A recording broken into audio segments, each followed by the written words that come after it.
Bienvenue dans la bibliothèque numérique de la chaîne Mes Lectures. Ici, tu pourras écouter mes lectures, dont l'objectif est de repartir avec des arguments provenant de sources livresques. Et évidemment, plus ma connaissance et mon savoir grandit, plus je peux me permettre de vous livrer des réflexions qui sont, elles, présentes entre parenthèses, sur les vidéos, que je peux connecter et corréler à notre monde contemporain. De plus, le grand format reprend, et avec lui des changements ou des améliorations s'opèrent. Je vous ferai donc un résumé des grands titres que je vous présente. D'ailleurs, si tu veux y accéder, reporte-toi à la description ou au chapitrage de la vidéo. Et donc, de quoi parle la vidéo ? Eh bien, si vous n'avez pas vraiment beaucoup de temps devant vous, ce que je peux comprendre, il y a le travail, les enfants et la vie de famille, eh bien, j'ai préparé 5 synthèses que vous pouvez dorénavant écouter, et cela en moins de 5 minutes, qui vous permettra de faire le tour de la vidéo, de son contenu. Donc, je vous souhaite une bonne écoute. Grand 1. En 10 ans, ce sont pas moins de 700 000 entreprises qui ont disparu, laissant 1 400 000 chômeurs. En cela, la machine juridique qui les a broyés, ces petites gens et leurs entreprises, se représente comme étant 97% de ces sinistrés de la justice, qui sont d'office éliminés, selon une enquête de l'INSEE. Et en ne faisant rien, l'effet d'inertie de cette machine à détruire entraîne nécessairement les gens honnêtes à finir par ne plus l'être, ou en tout cas, moins qu'avant. C'est-à-dire qu'ils ont du ressentiment. Cette machine froide ruine des entreprises viables via des stratégies dites informelles.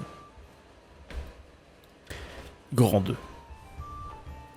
Les métaphores mathématiques que vous découvrirez dans la vidéo décrivent un système de corruption entre col blanc et robe noire. Et sachez que la junte judiciaire évite fortement l'autocensure. Sauf, évidemment, si intérêt il y a. Et la trahison n'est que d'apparence et ne reste que pour faire entrer le loup dans la maison.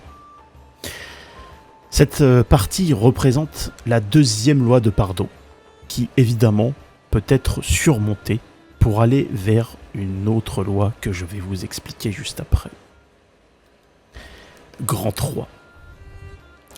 La dernière loi de Pardo et la troisième s'apparentent à une longue équation que je vous laisserai regarder dans le livre, car je ne suis pas très bon en mathématiques, et sachez que ça ne serait pas très digeste pour la vidéo. Elle s'apparente à de l'irresponsabilité, de l'incompétence ou encore de l'intouchabilité, mais il en reste bien d'autres. Des noms à nommer.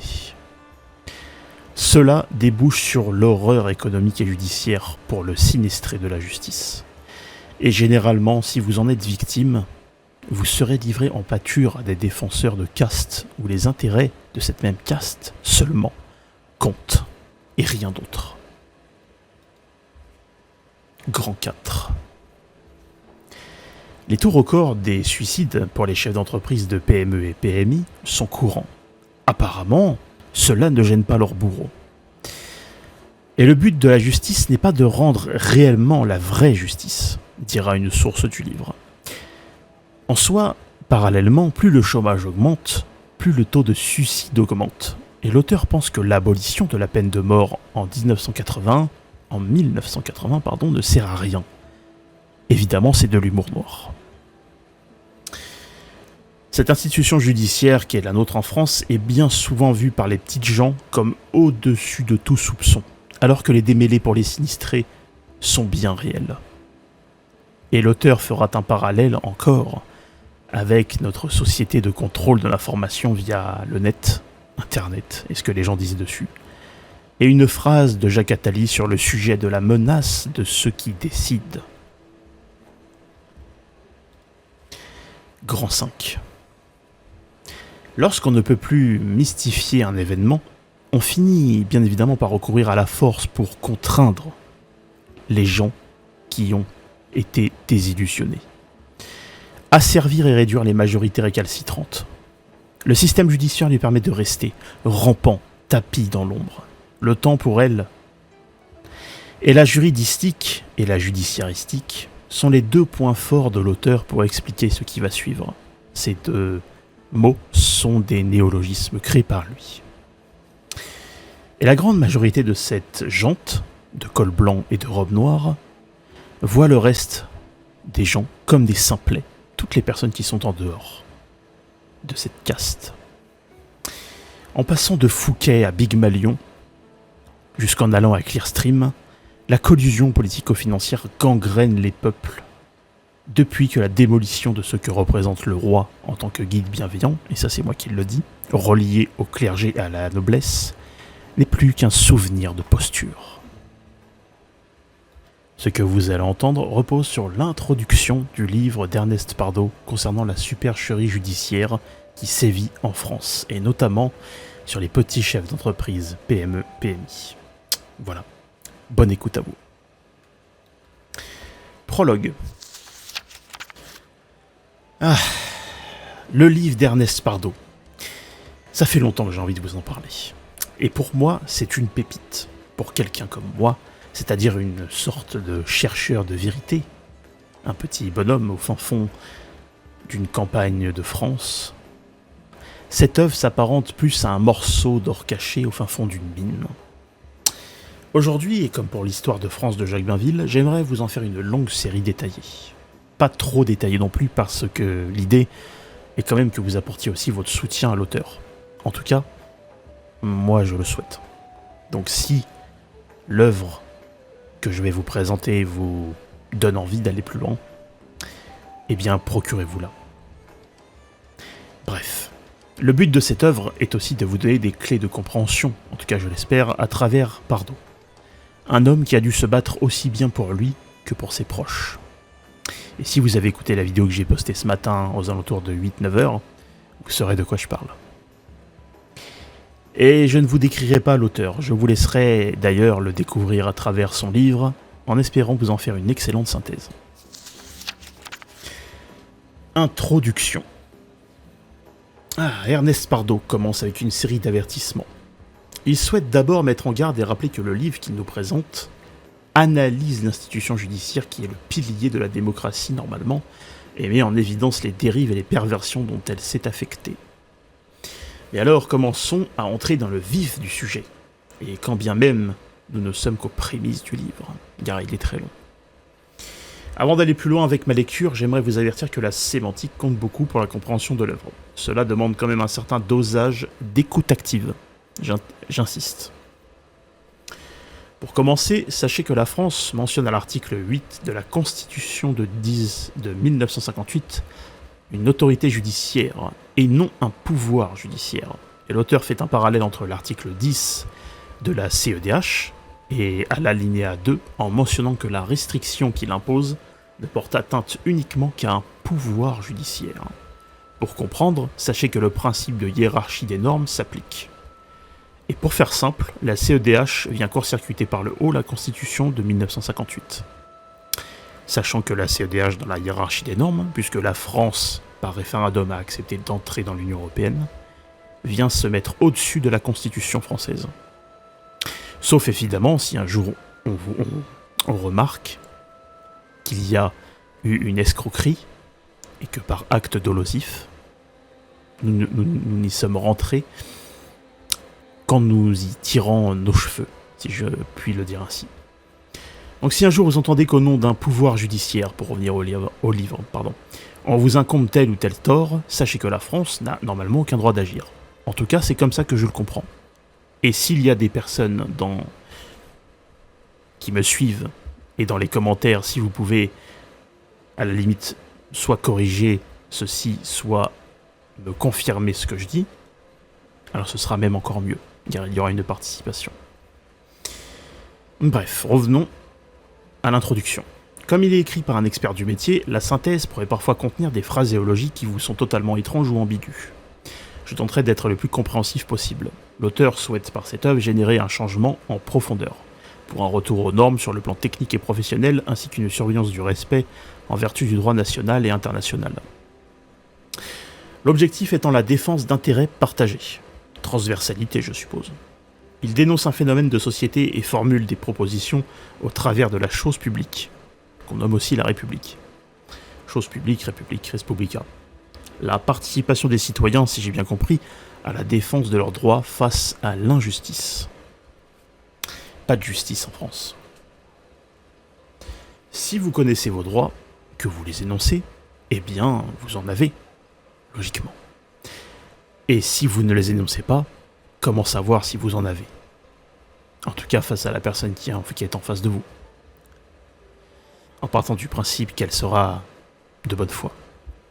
L'idée serait même d'amener le lecteur à former une ONG, pour cela, dit l'auteur. Il précisera d'ailleurs dans la page suivante que la grande majorité des personnes composant les institutions sont honnêtes. Et là, petite note, le livre sur le clan des seigneurs montre bien que les fonctionnaires obéissants de la République ne comprennent parfois pas tout ce qui se trame. Et que seuls quelques hauts fonctionnaires ont à leur charge la marche de fleurons à caractère national, comme dit dans le livre, le clan des seigneurs. Retournons au livre. Retournons à la supercherie judiciaire. Le reste, malheureusement, ressemble plus à de la brebis galeuse. Une enquête du CEVIPOF sur le thème de la corruption révèle que la politique est rongée par la corruption à hauteur de 60%. Colloque à Paris, du 19 au 20 octobre 2006. Source dans le livre. Le corollaire est tout trouvé. Les politiciens les plus corrompus s'assurant d'asseoir des magistrats professionnels qui, à leur tour, formeront le corps de l'autorité judiciaire. Les décisions seront donc infléchies par le haut, marquant parfois du sceau de la corruption. Pour aller plus loin, un article du 19-10-2006, extrait de RFI, signé Valérie Gass, GAS, révèle que le mal est perçu comme profond dans les institutions publiques. Et comme c'est un sondage, je passerai les détails, car personnellement, pour moi, il est difficile de décortiquer les conditions dans lesquelles il a été effectué. Parce que je vois très souvent sur Internet, ou même dans les médias, plutôt dans les médias, sortir des arguments en fonction d'un sondage. Sauf que, bien souvent, le sondage est pris comme étant une valeur plus ou moins absolue, que ce soit dans le clivage gauche-droite. Donc si c'est à gauche, celui de la droite va pas l'écouter. Si c'est l'inverse, il va l'écouter. Sauf si, évidemment, la personne est de bonne foi. Donc, c'est bien pour cela que, personnellement, je préfère éviter d'aller plus loin et de plus m'exposer avec les sondages. Bref. Pour l'auteur, selon ces sondages et d'autres données, dont un rapport du Gréco de 2013, publié le 27 janvier 2014, l'honnêteté de nos institutions politico-juridiques reste l'exception et la décadence la règle. Est-ce que ceci peut être observable? Je pose la question. Je pense que les faisceaux d'indices, s'il était question de travailler à la manière d'un enquêteur, tendraient peut-être à le démontrer. D'ailleurs, si vous en avez des exemples, écrivez-le en commentaire. N'hésitez pas, balancez vos sources, vos liens, etc. Je serai quand même ravi de vous lire et de vous relayer dans mes prochaines vidéos. Pourquoi pas? Chaque année, 70 000 entreprises succombent. Pour Ernest Pardo, c'est un fait. Pour ma part, je resterai plus mesuré jusqu'à avancer dans l'œuvre. En 10 ans, ce sont 700 000 entreprises qui ont disparu, laissant 1 400 000 chômeurs. Est-ce que vous vous rendez compte de cela? Et je pense qu'aujourd'hui, c'est peut-être même encore pire. Une très grande majorité des gens dont parle Pardo, c'est-à-dire les chefs d'entreprise, PMI, PME, jusqu'à là dans l'œuvre, sont victimes d'une supercherie judiciaire sophistiquée. Et selon l'INSEE, 97% des chefs précités d'entreprises s'adressant aux tribunaux de commerce sont éliminés. Il fera un parallèle sur la corruption concernant la phrase de Hollande et son ennemi, la finance, que les petits chefs d'entreprise, faibles économiquement, arrivent à se faire avoir. Il dit qu'elle se développe en 2 métastases, atteignant les organes qui ont pour fonction de pérenniser la protection de ceux qui génèrent de la richesse. Toujours les mêmes. En ne faisant rien, l'effet d'inertie de cette machine à détruire entraîne nécessairement les gens honnêtes à finir par ne plus l'être. Ou beaucoup moins en tout cas.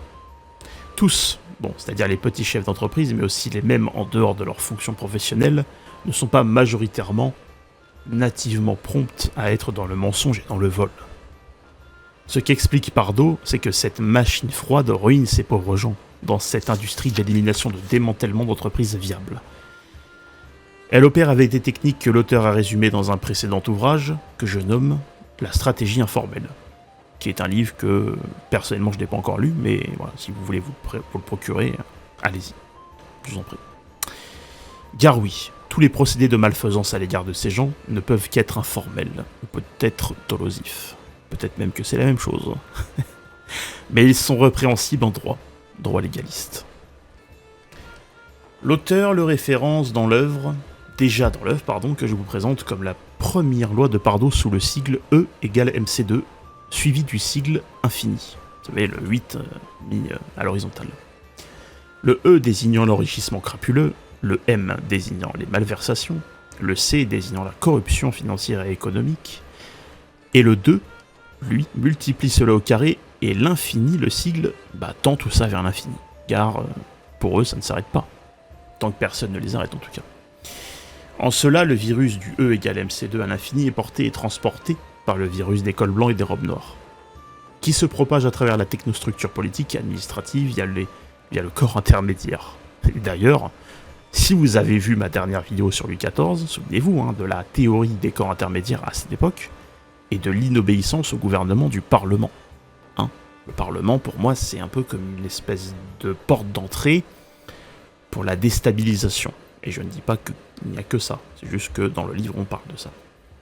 Et comme le roi fait figure d'autorité spirituelle pour l'époque et temporelle à travers le soutien de l'Église, il est normalement le seul à porter le bien-être de sa population comme valeur primordiale, ce que n'est pas un parlement. Bref, revenons au livre. Ces corps, pour revenir au livre de Pardo, s'acheminent jusqu'à des hommes de pouvoir, le tout exécuté par des hommes au pouvoir, assistés d'hommes d'autorité. Le corollaire étant les petites mains administratives aspirant à une vie meilleure. Évidemment. On a pu le voir avec l'affaire Gérald Darmanin et les petites secrétaires qui demandaient des appartements contre une HIP. Voilà, je pense que vous avez compris. C'est un cercle funeste de corruption, sans vouloir broyer du noir. J'aimerais d'ailleurs introduire par narration les deux néologismes que l'auteur apporte pour infliger l'injustice au nom de la justice. C'est-à-dire la judiciaristique et la juridistique. Je vous interromps un instant et j'aimerais attirer votre attention sur le fait que plus de la moitié des personnes sur cette chaîne qui regardent mes contenus ne sont pas abonnés. Alors vraiment, je compte sur vous. Si le contenu vous plaît, abonnez-vous. Likez les vidéos et partagez-les. Je vous remercie. Bonne écoute. La deuxième loi de Pardo. Pour continuer, j'espère que jusqu'à maintenant vous avez bien compris et saisi à peu près ce que l'auteur souhaite apporter. Via des métaphores mathématiques, il décrit un système utilisant un cercle funeste de corruption, col blanc, économie et finances, et robe noire, monde juridique, collabore pour vous la mettre dans l'oignon. Oui, pardon, c'était plus classe qu'avec le premier mot que j'avais en tête.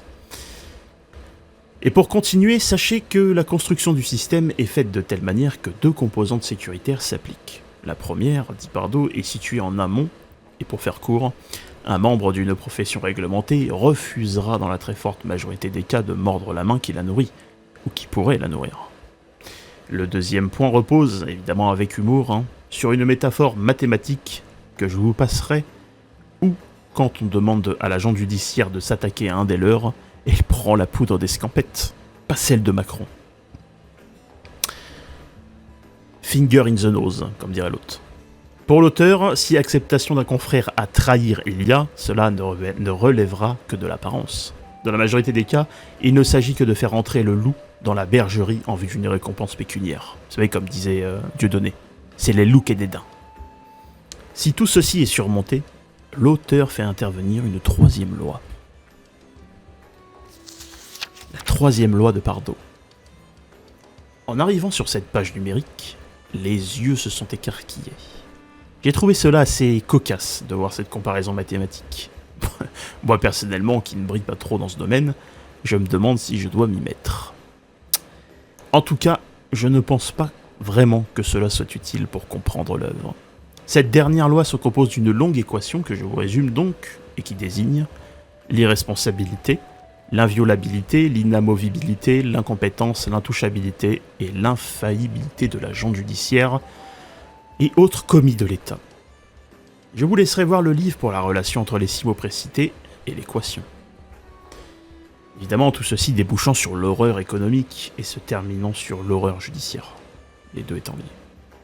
Les 3 lois réunies permettent un anéantissement total de la victime, pris évidemment dans les méandres d'un système extrêmement bien huilé. L'auteur démontrera plus tard que même la Cour européenne des droits de l'homme viole les droits de l'homme, viole la Convention européenne des droits de l'homme et viole son propre règlement. Voilà, on l'a vu je crois encore dernièrement avec ce qui s'est passé avec Ursula von der Leyen et tout ce qui suit. Bref. L'auteur souhaite donc nous démontrer comment cette supercherie judiciaire opère en dégageant les principales typologies de sa méthodologie.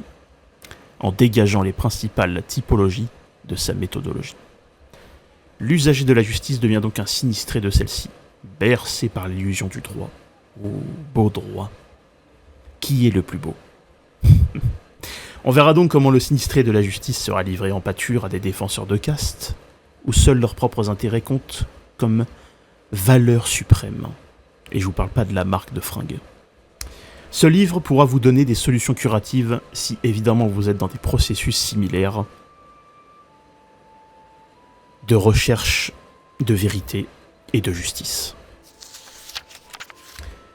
Mise en garde avant la première partie. L'aspect très sourcé du livre reste un gage de qualité, dirais-je, vers la révélation de la vérité, un peu comme un cap à atteindre. Et évidemment, dans ce cap à atteindre, les informations que je partagerai avec vous resteront bien souvent choquantes. À moins que, comme moi, presque plus rien ne vous choque. La balance négative-positive restera comme bien souvent plus proche du négatif, mais cette vision binaire ne devrait, je pense, pas l'emporter une fois que vous sortirez de cette vidéo. Donc, gardez le moral. Si vous avez la foi, je suis Bodor que Dieu aime les gens endurants. Alors, l'auteur commence par exposer sur 2 longs paragraphes des taux records de suicides chez les chefs d'entreprise de PME-PMI, adjoints d'une source. Et oui, si vous achetez le livre, vous vous rendrez compte qu'il est très sourcé. Le point de chute réside, vous l'aurez bien compris, dans la corruption qui afflige ces pauvres gens, liée directement à celle des institutions judiciaires qui l'encouragent de façon informelle. À cet effet, dans le livre de Maître Thierry Lévy, Le crime en toute humanité, un passage récupéré explique que le but de la justice ne réside pas dans la distinction de la binarité. Mal, bien, etc. Ni de dire ce qui est juste. D'ailleurs, la justice pénale ne sert pas réellement à protéger la société contre le crime. En restant dans la collusion dont on parle depuis tout à l'heure, c'est un phénomène, celui du suicide, qui dure depuis plus de 30 ans. Une source datant de 1986, je fais toujours l'erreur, pardon, 1986, expose la vie d'un homme du nom de Philippe, qui n'a pas supporté d'être un poids pour la société où l'insertion locale ne s'appliquait pas à son cas. Cette affaire est rapportée par un journaliste du nom de Jean-René Laplaine. Laplaine avec un Y. Encore aujourd'hui, le chômage, le jour où le livre fut rédigé, on apprend via le CESE qui rapporte un problème, je cite, majeur de santé publique, fin de citation, provoquant beaucoup de décès par dépression, cancer, isolement, etc. Source AFP, Les Échos, du 10-05-2016. Pour ce préambule, il aborde la corrélation entre une étude de veille sanitaire, qui montre que plus le chômage augmente, plus le taux de suicide augmente. En somme, dit-il, l'abolition de la peine de mort en 1980, je fais encore l'erreur, pardon, par Badinter n'a jamais réellement disparu. En tout cas, le suicidé ne rencontre plus de bourreau extérieur, il le devient pour lui-même. En outre, les procédés pour l'auteur sont analysés à l'aune du monde de l'entrepreneuriat, du salariat aussi, où les démêlés pour les tiers, qui se terminent en justice, se voient être aspirés par une institution, je cite, au-dessus de tout soupçon. Fin de citation. Et j'ai noté que j'aurais même envie de dire en anglais « too big to fail », qui est la traduction de « trop gros pour tomber ». De ce fait, dans la très grande majorité, les gens préfèrent, avec amertume, un système défaillant qui règne par la peur légaliste que de ne rien avoir. Mais qu'est-ce qui pourrait être pire que de quitter un soleil constamment caché par des orages ? La peur de l'inconnu, pour certains, reste très forte, car les périodes de transition, et même historiquement avec les régences, je reviens encore à ça, par exemple, créent des brèches où les plus malins, souvent gavés de ressentiments, vont influencer les plus manipulables pour leur cause. On pourrait d'ailleurs parler de l'appropriation du récit. Demandez-vous à chaque fois si vos pensées sont réellement les vôtres, ou si elles sont héritées de quelque chose de plus grand. Bref, pour revenir au livre, comme le dit si bien l'auteur sans généraliser, appelons un relais, un fripon, qui était, dans une source du livre, un procureur véreux. L'œuvre que l'auteur nous présente décrit donc les méthodes, techniques, us et coutumes, mais aussi les manœuvres dolosives et perverses à l'encontre de pauvres gens. Et je ne suis pas exhaustif. Si vous procurez le livre, je vous laisserai découvrir les 2 autres grands paragraphes de l'œuvre. Il y a après un petit tableau à coup d'œil rapide pour voir la différence entre criminalité en col blanc et criminalité en robe noire. Bon, prévenant, Ernest Pardoe décrit les réactions que son œuvre peut susciter. Donc si vous vous sentez concerné, peut-être devrez-vous pratiquer l'autocritique, avec une forte remise en question et un rapprochement peut-être du divin, de Dieu. Bon, le créateur, ou peu importe comment vous le nommez, l'important est de tendre comme un cap qu'aurait un avion vers le bon, le beau et le bienveillant. Et si vous avez des connaissances en avionique, ou si vous avez passé, des certifications à la DGAC, comme tes pilotes de drone, ou autre encore, vous savez qu'un cap peut être dévié. Et c'est bien à ce moment qu'intervient la remise en question. Mais bref. Après tout, je ne suis personne pour vous juger, donc bon, faites comme bon vous semble finalement. Bon, revenons au livre. En continuant, l'auteur fait une corrélation entre la prise de conscience des peuples à travers les réseaux sociaux, bien qu'ils peuvent continuer à être maladroitement embarqués dans des voies de garage, à une phrase de Jacques Attali parue dans le journal Libération, où en résumé, il dit-il, je cite, « L'Internet est une menace pour ceux qui décident. Car le savoir peut s'acquérir autrement que par des cursus hiérarchisés. » Fin de citation. Et d'ailleurs, ces parcours-là font bien souvent le jeu de l'âne et de la carotte. Bon, personnellement, je ne démordrai jamais d'une phrase du Christ, lorsqu'il dit qu'il veut révéler aux pauvres ce que les puissants savent. Et j'ai fait une petite recherche, mais je suis pas sûr d'avoir retrouvé la bonne phrase, donc j'en ai trouvé une autre, peut-être que c'est celle-ci.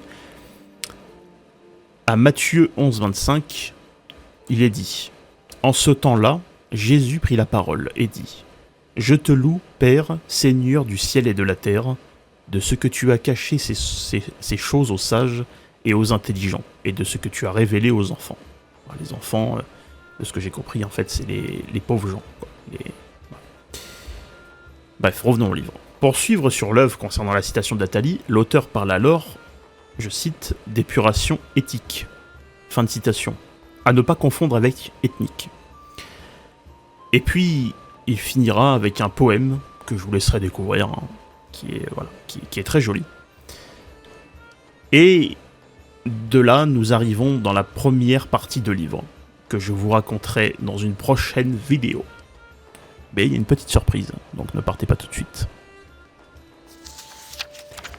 Avant de nous quitter, et oui, mais pour vous mettre l'eau à la bouche, je vais vous narrer ce qui représente à peu près 2 à 3 pages de la première partie. Bon, vous allez voir, c'est assez condensé. Commençons par dire, toujours par narration, parce que c'est pas de ma plume, le livre n'est pas de ma plume, que quand on ne peut plus mystifier, c'est-à-dire rendre cryptique un événement ou une suite d'événements, on finit par recourir à la force pour contraindre, asservir et réduire les majorités récalcitrantes. La supercherie implique la substitution du faux vers le vrai. Pardon, la substitution du faux au vrai. Ce qui lui donne un aspect de planification, et pour rester dans le temps, couvert par un système judiciaire qui lui permet de prospérer.